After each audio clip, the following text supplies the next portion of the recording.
Live from the most powerful city in the world, New York, this is Squawk Box. Is there another housing crisis looming? Joining us right now to talk more about it is Ethan Penner. He's managing partner with Mosaic Real Estate Investors. Also on set with us this morning is Shari Olefson. She's the founder of the Carnegie Group. And thank you both for being here today. Ethan, what do you think? Are we getting close to some point where you start to get concerned about what's happening with pricing, what's happening with availability? Well, I think that pricing is an issue for sure, but I think pricing will stimulate more building. I don't worry about a crash. You know, a bubble, we are clearly at very high pricing by historical standards, but that's true of every financial asset, and it's, in my mind, more of a reflection of interest rate policy than anything else. I think that for a crash to occur, as occurred in kind of the '08 period, it was really rooted in many borrowers not being able to afford the mortgages they took out, and then having those mortgages leveraged systemically in amazing ways through securitization. We have neither of those issues today. What about the securitization in particular? I mean, you know about this well from the commercial side of things, right, with commercial mortgage-backed securities that you helped create. What went wrong with the securitization process, and could we get to that point again? Well, we have no signs of that. I mean, since the crash, the securitization of residential mortgages on the private label side, which is non-Fannie or Freddie, has been virtually nil. And that's obviously the opposite of what was the case leading up to the crash. And it's not securitization per se that led to the crash. It's a combination of, first, the raw material, the loans that were included in securitizations were bad loans. And so first you have to have loans that go into default, which were kind of included in securitizations pre-crash in an abundant amount. And then you had kind of synthetics created off of those securitizations in the CDOs and the CDO squared. So there was a completely different world leading up to '08 than we have leading up to today.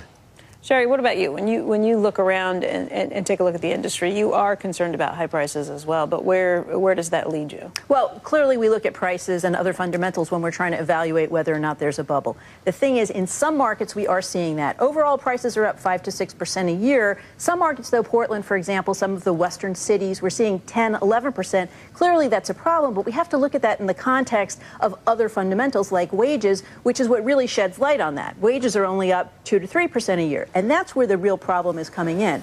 When it comes to loans, we are seeing some sort of pop culture indications like these quick and rocket loans or fast loans or some of the loans Diana talked about earlier this week. But the rules that were put in place under Dodd-Frank, specifically the qualified mortgage rules, which prevent certain risky features that really caused the bubble, like those teaser rates and negative amortization and the interest-only loans. No down payments. Those don't exist anymore.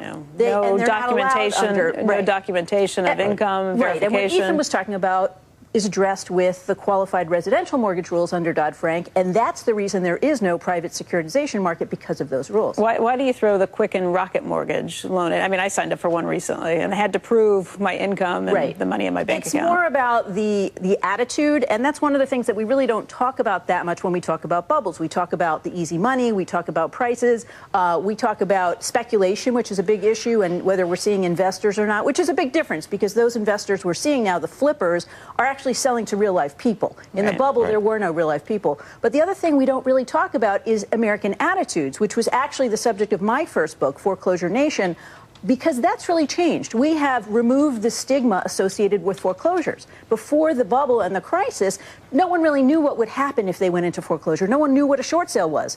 That is common vernacular right now, and it's a business strategy. And in fact, we have someone running for president who says bankruptcy is a business strategy.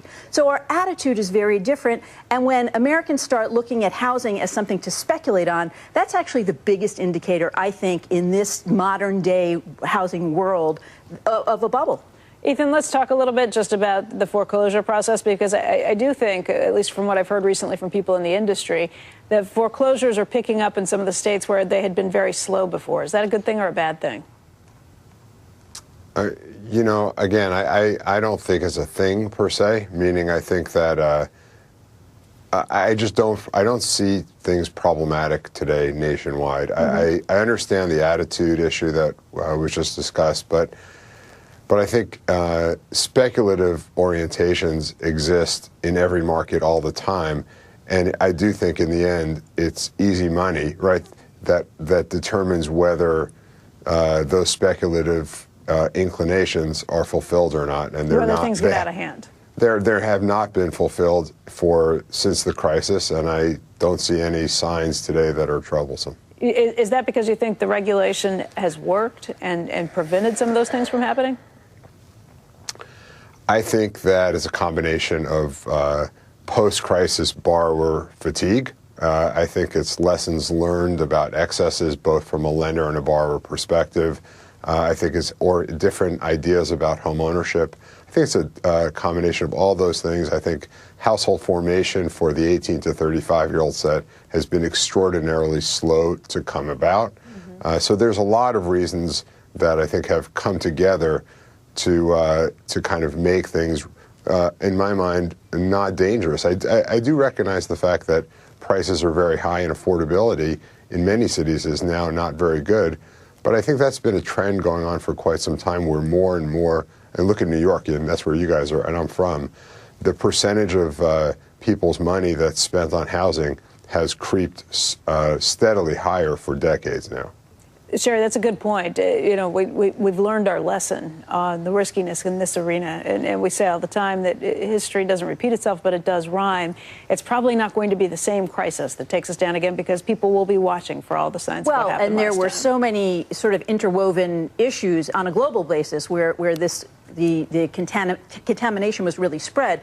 I think Ethan's example of New York is a great example, though, and I think that we are living in a different world where globalization really matters, and we haven't revised the indicators, and certainly the Fed hasn't revised the tools to deal with those new realities. So, for example, here in New York, we had the global economy really fueling our high-end markets and these uber luxury condos. I know I've been looking at condos not far from here, and the prices are going down. So this one particular property we've been looking at, over the last 2 months, I can now buy it for $250,000 less than it would have been 2 months ago. And I think that that's sort of symbolic of how bubbles in this market might correct themselves. The problem is that for entry-level housing... But you know what? We may be throwing the terms crash and bubble around too loosely. Those are price corrections. Right, price corrections. You're right. And do you think the New York City market is substantially different than ever? I mean, very unique. By the way, on your price, new condo?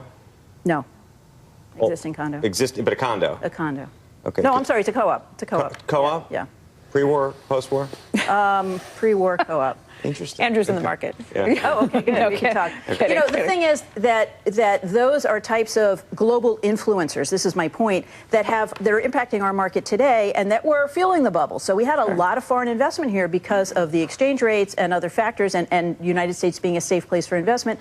That not so much anymore. It's really going to remain a lot to be seen in terms of who wins the next election and what's going to happen with housing. But the real issue is affordability for the entry-level homeowners because there's still not enough homes being built, and those homes just frankly are not affordable. The other thing that we have now that never happened before is we've got Wall Street in the market as building a rental market. So they're now securitizing rental properties and becoming a big owner of those properties, driving rental rates up. Shari, thanks for coming in today, and Thank Ethan, you. it's good to see you. Thank you.